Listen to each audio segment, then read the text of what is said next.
Հայաստանում է սեպագրագիտության և հին մերձավոր արևելքի հնագույն շրջանն ուսումնասիրող պրոֆեսոր Իրվինգ Ֆինքելը։ Մասնագետը Էրեբունի թանգարանում վարպետության անվճար դաս է անցկացնում սեպագիր հիմունքների վերաբերյալ։ Պրոֆեսորի այցն իրականություն է դարձրել Բրիտանական թանգարանի և Էրեբունի պատմահնագիտական արգելոց թանգարանի գործակցության շնորհիվ։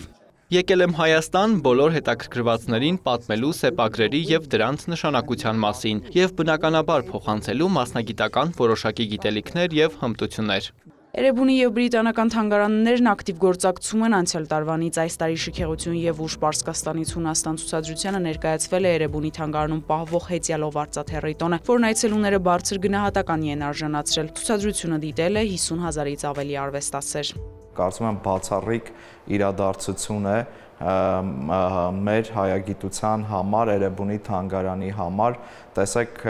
տասնյակ մասնակիցներ սովորում են, թե ինչ է սեպագիրը, ինչպես է այն կազմավորվել, ինչպես գրել կավե սալիկների վրա, եւ նաեւ մենք տեսնում ենք նաեւ, որ մասնակիցներից ոմանք ուզում են դառնալ սեպագրագետներ, ուզում են սեպագրով զբաղվել, իսկ Հայաստանը մեծ խնդիր ունի։ Մենք կորցնում ենք մեր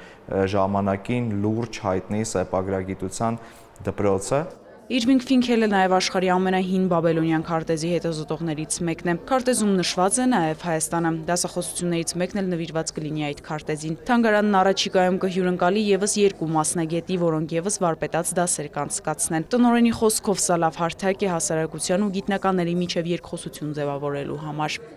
Էլեն Սարգսյան, Արամ Հարությունյան, Լուրեր։